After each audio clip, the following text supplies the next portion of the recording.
Weeks of high-octane campaigning, rhetorics and gimmicks later, it is the D-Day as Karnataka heads to polls. Voting is underway in 224 seats with 2,615 candidates in the fray.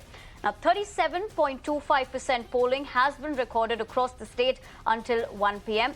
Top guns like Chief Minister Bommai, Yediyurappa and Shivakumar were also seen offering prayers at temples.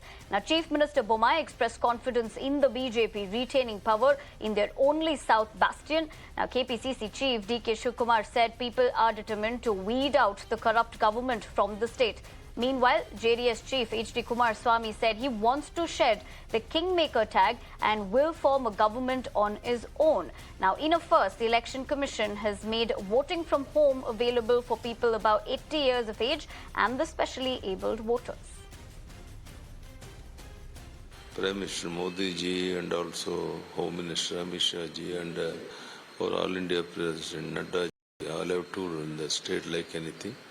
And even Uttar Pradesh Chief Minister also toured in the state. Because all these things is helpful to us.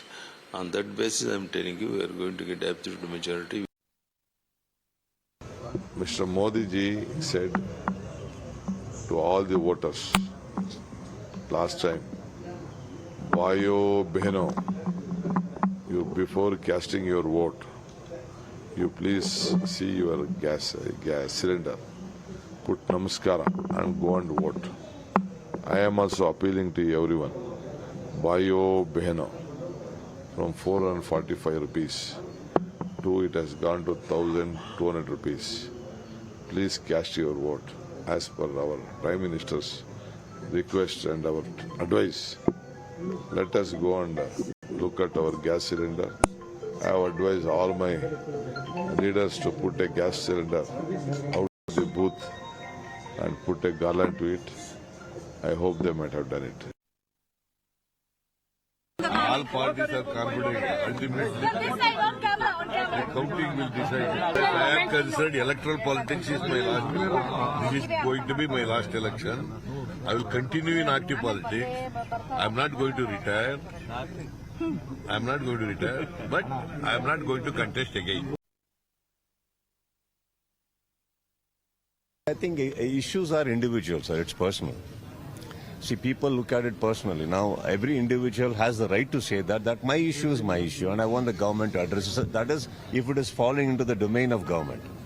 I guess every issue becomes important, and I guess you keep your issues in mind and vote accordingly to think that, that person who you're voting will actually relate and, connect with you on that.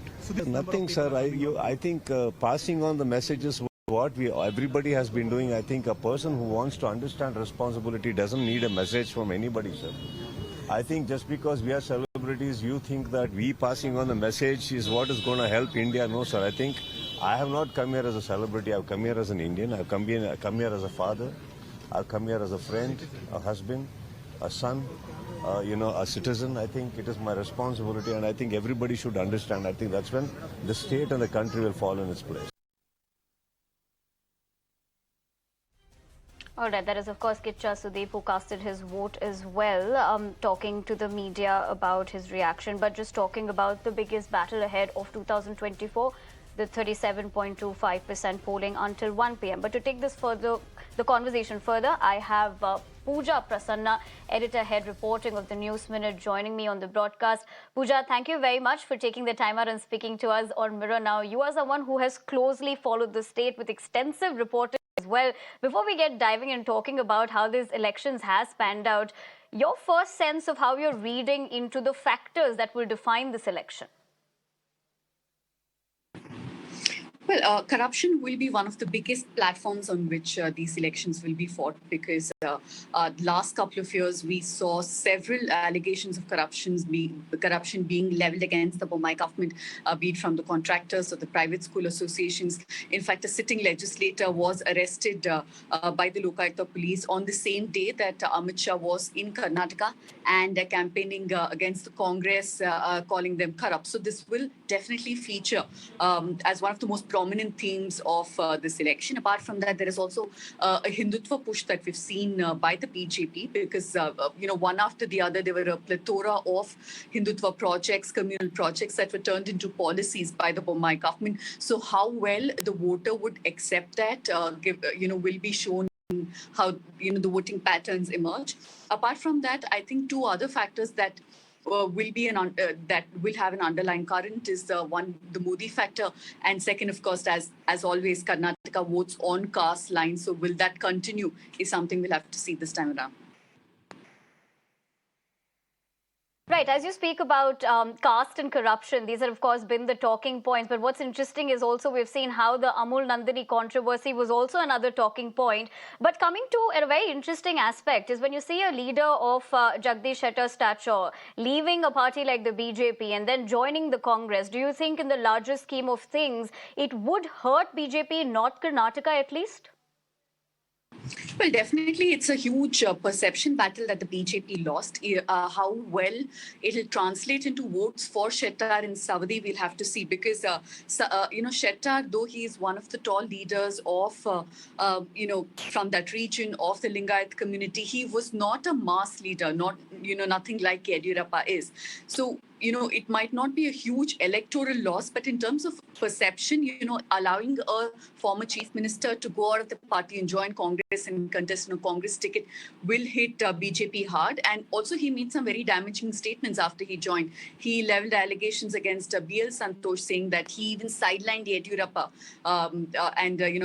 the entire party is run by BL Santosh. So there was an attempt to drive home this Lingayat versus Brahmin narrative to try and get Lingayats to walk away from the BJP, which will, in some way benefit the Congress. So these are some, smaller issues that came up. But in terms of, whether it will be a huge dent for the BJP in that region, perhaps not, because they do have several other Lingayat leaders from the region who can very well make up for the loss of Jagdish Shettar. Right, Pooja, I'm going to come back to you in a couple of minutes. We're continuing to track more stories from the poll-bound state. Just give me a couple of minutes before we continue this interesting conversation. In fact, in other news, a joint raid was conducted on Chitradurga JDS candidate Raghu Achar's house, as resulted in the seizure of rupees 50 lakh cash, packed for distribution, and loose cash of over 8 lakhs. Now, the IT, excise, police and election officials are on the spot and have further recovered 239 litres of beer. He will do their own work. We are doing the politics. We are doing our work. I don't know. I don't want to comment on ED work.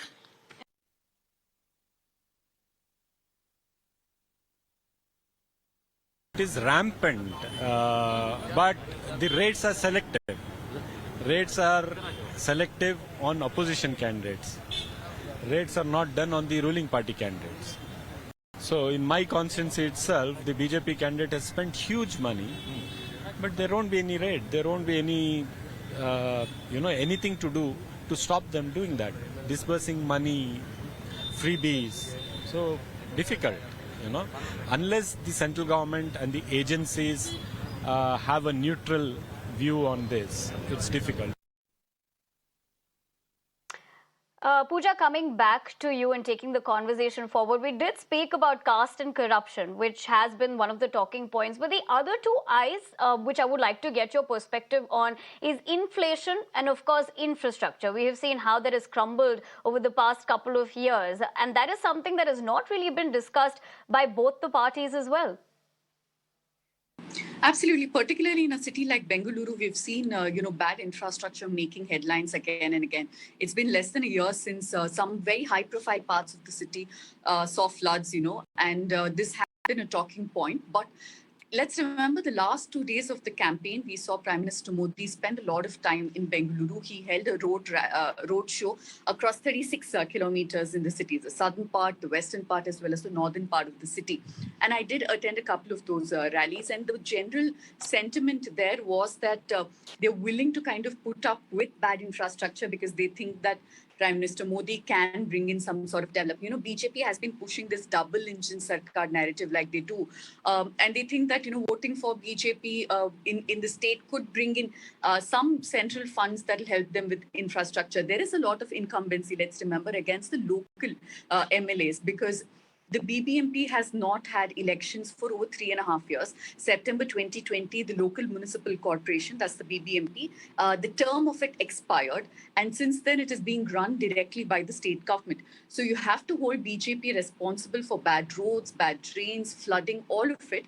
But still, there is some sentiment in the urban, pockets, particularly in certain parts of Bengaluru that, voting for BJP is a vote for PM Modi, and that could bring some sort of central funds and more schemes to Bengaluru.